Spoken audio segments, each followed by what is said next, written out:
Bismillahirrahmanirrahim. Assalamualaikum warahmatullahi wabarakatuh. Waalaikumsalam warahmatullahi wabarakatuh. Alhamdulillah.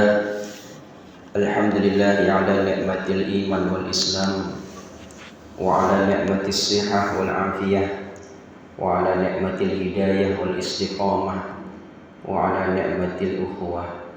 Nashhadu an la ilaha illallah wahdahu la syarika lah wa nashhadu anna Muhammadan 'abduhu wa rasuluhu la nabiyya wa rasulahu ba'da. Allahumma salli wa sallim wa zid wa an'im ala 'abdika wa rasulika nabiyyina wa maulana sayyidina Muhammadin asyrafil anbiya'i wal mursalin wa ala alihi wa ashabihi ajma'in, amma ba'd. Bapak, saudara-saudara jemaah salat subuh Masjid As-Shadiqin yang dimuliakan Allah Subhanahu wa taala yang saya hormati. Pertama dan paling utama, marilah kita senantiasa bersyukur kepada Allah Subhanahu wa taala. Alhamdulillah sampai saat ini kita masih diberikan kekuatan, kemudahan-kemudahan untuk melaksanakan ketaatan kepada Allah Subhanahu wa taala, yang mana salat subuh ini merupakan salat yang luar biasa. Man shalla bardain dakhala jannah. Barang siapa yang salat di dua waktu dingin, yaitu salat subuh dan salat asar, maka dia akan masuk surga. Mudah-mudahan kita termasuk di dalamnya, dan kita juga laksanakan secara berjamaah. Man shalla subha fi jama'atin faka'annama shalla al-laila kullah. Barang siapa yang sholat subuh berjamaah, maka dia seakan-akan sholat sepanjang malam. Maka Masya Allah, ini merupakan banyak sekali keutamaan yang kita dapatkan ketika kita istiqomah melaksanakan sholat subuh berjamaah ini. Dan mudah-mudahan juga sholawat serta salam tak lupa kita sanjung agungkan pada Nabi Allah Muhammad Sallallahu Alaihi Wasallam, yang telah memberikan petunjuk dan arahan kepada kita untuk dapat menjalankan agama ini dengan benar. Mudah-mudahan kita nanti di akhirat diakui sebagai umatnya dan mendapatkan syafaat dari beliau Sallallahu Alaihi Wasallam atas izin Allah. Hadirin rahimakumullah, sekian banyak ibadah yang sudah kita lakukan, namun ada beberapa hal yang perlu kita waspadai ketika kita sudah banyak melakukan ibadah, sehingga amal ibadah kita ini betul-betul diterima oleh Allah Subhanahu wa taala. Bahkan Nabi Ibrahim alaihissalam pun itu doanya, Rabbana taqabbal minna innaka antas samiul alim. Nabi Ibrahim alaihissalam saja tetap memohon kepada Allah agar amalnya diterima. Maka kita pun seharusnya seperti itu, berharap dan terus berusaha agar amal ibadah kita ini betul-betul diterima oleh Allah Subhanahu wa taala. Setidaknya ada 5 hal yang perlu kita waspadai agar amal ibadah kita ini dapat diterima oleh Allah. Yang pertama, kita perlu waspada dalam kesendirian kita. Karena dalam sebuah riwayat Nabi SAW pada suatu hari menjelaskan dari Taubah dan dari Nabi SAW, dia berkata, sungguh aku mengetahui suatu kaum dari umatku datang pada hari kiamat dengan banyak kebaikan semisal gunung Tihamah. Namun Allah menjadikan kebaikan tersebut menjadi debu yang bertebaran. Taubah berkata, wahai Rasulullah, coba sebutkan sifat-sifat mereka pada kami, supaya kami tidak menjadi seperti mereka, sedangkan kami tidak mengetahuinya.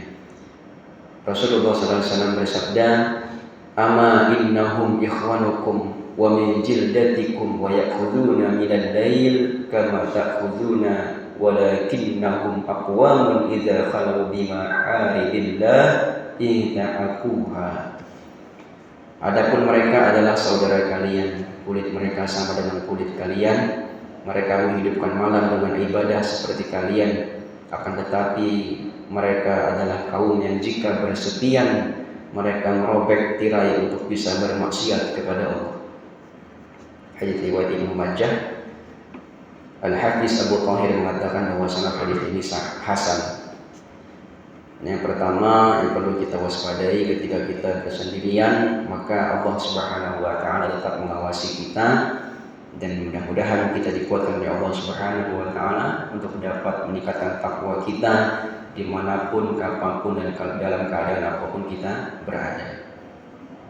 Kemudian yang kedua yang perlu kita waspadai ketika kita sudah banyak melakukan ibadah, yaitu menjaga lisan dan perbuatan agar tidak melukai orang.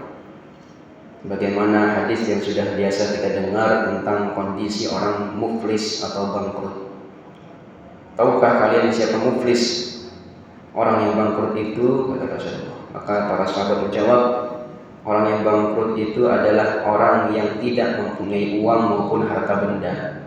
Kemudian Nabi SAW menjelaskan, muflis atau orang yang bangkrut dari umatku ialah orang yang datang pada hari kiamat membawa pahala salat, puasa, dan zakat. Namun ketika di dunia dia telah mencaci dan menuduh orang lain, makan harta, menumpahkan darah, dan memukul orang lain tanpa hak, maka orang-orang itu akan diberi pahala dari kebaikan-kebaikannya. Jika telah habis kebaikan-kebaikannya, maka dosa-dosa mereka akan ditimpakan kepadanya, kemudian dia akan dilemparkan ke dalam neraka. Hadis riwayat Muslim dan Ahmad. Nauzubillah min dzalik. Jadi kita perlu betul-betul menjaga lisan kita, perbuatan kita agar tidak melukai atau menzalimi orang lain. Kemudian yang ketiga yang perlu kita pahami ketika kita banyak ibadah, yaitu adalah niatkan ibadah karena Allah. Ini luar biasa. Dari Abu Hurairah radhiyallahu anhu, ia berkata, aku mendengar Rasulullah SAW bersabda, sesungguhnya manusia pertama yang diadili pada hari kiamat adalah orang yang mati syahid di jalan Allah. Dia didatangkan dan diperlihatkan kepadanya kenikmatan-kenikmatan yang diberikan di dunia. Lalu ia pun mengenalinya. Allah bertanya kepadanya, amal apakah yang kau lakukan dengan nikmat-nikmat itu? Ia menjawab, aku berperang semata-mata karena engkau sehingga aku mati syahid. Allah berfirman, kadzabta, engkau berdusta. Engkau berperang supaya dikatakan seorang yang gagah berani. Memang demikianlah yang dikatakan tentang dirimu. Kemudian diperintahkan malaikat agar menyeret orang itu atas mukanya tertelungkup, lalu dilemparkan ke dalam neraka. Berikutnya orang diadili adalah seorang yang menuntut ilmu dan mengajarkannya serta membaca Al-Quran. Ia didatangkan dan diperlihatkan kepadanya kenikmatan-kenikmatannya, maka ia pun mengakuinya. Kemudian Allah menanyakannya, amal apakah yang telah kau lakukan dengan kenikmatan-kenikmatan itu? Ia menjawab, aku menuntut ilmu dan mengajarkannya, serta aku membaca Al-Quran hanyalah karena engkau.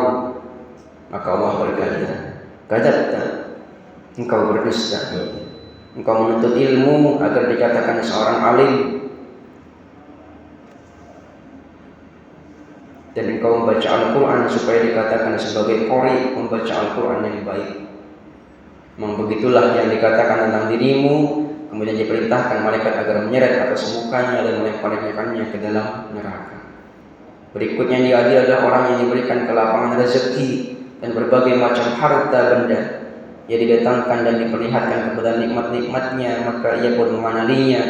Allah bertanya, apa yang kau lakukan dengan nikmat-nikmat itu? Dia menjawab, aku tidak pernah meninggalkan sedekah dan infak pada jalan yang kau cintai, melainkan pasti aku melakukannya semata-mata karena engkau. Allah berfirman, kadzabta, engkau berdusta. Engkau berbuat yang demikian itu supaya dikatakan seorang dermawan, dan memang begitulah yang dikatakan tentang dirimu. Kemudian diperintahkan malaikat agar menyeretnya atas mukanya tertelungkup dan melemparkannya ke dalam neraka. Hadis ini diriwayatkan oleh Imam Muslim dalam Kitabul Imarah, bab man qatala lirriya was sum'ah istahqanna.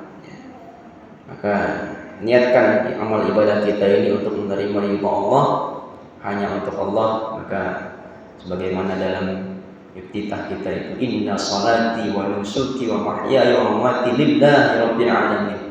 Jadi seluruh amal ibadah kita itu, hidup mati kita itu serahkan hanya untuk Allah. Makanya kalau kita niat salat, usolli fardhu subhi rak'ataini mustaqbil qiblati, ya, makmuman lillahi ta'ala, pasti ada lillahi ta'ala. Ketika kita berpuasa niatnya nawaitu shauma qadin an ada'i fardhi syahr ramadhana hadhi salati fardhu lillahi ta'ala, semuanya harus lillahi ta'ala.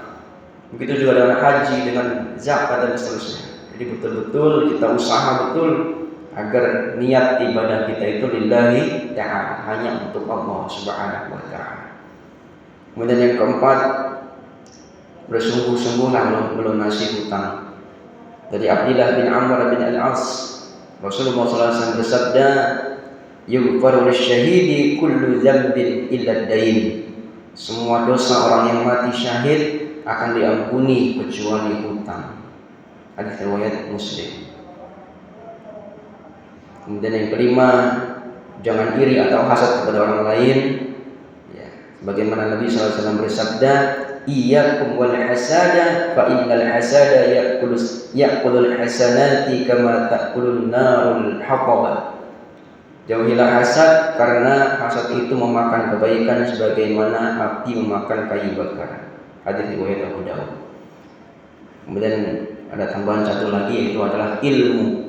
Ya, perlu kita belajar terus, karena dalam sebuah riwayat ada orang yang sholat sampai puluhan tahun tidak ada yang terima satupun sholatnya. Kenapa? Karena ketika ruku dia tidak menyempurnakan rukunya, ketika sujud dia tidak menyempurnakan sujudnya. Maka perlu kita pelajari betul ibadah sholat kita dan ibadah-ibadah yang lainnya, agar betul-betul kita ittiba'ur Rasul, mengikuti apa yang dicontohkan oleh Rasulullah SAW. Mudah-mudahan kita dapat manfaat daripada kultum ini, yang mana kita tetaplah bertakwa kepada Allah walaupun kita sendirian, kemudian jauhi perilaku yang melukai orang lain, lakukan ibadah lillahi ta'ala, kemudian lunasi hutang kita, dan berusahalah untuk tidak iri kepada orang lain, dan tambahlah ilmu kita dalam ibadah kita.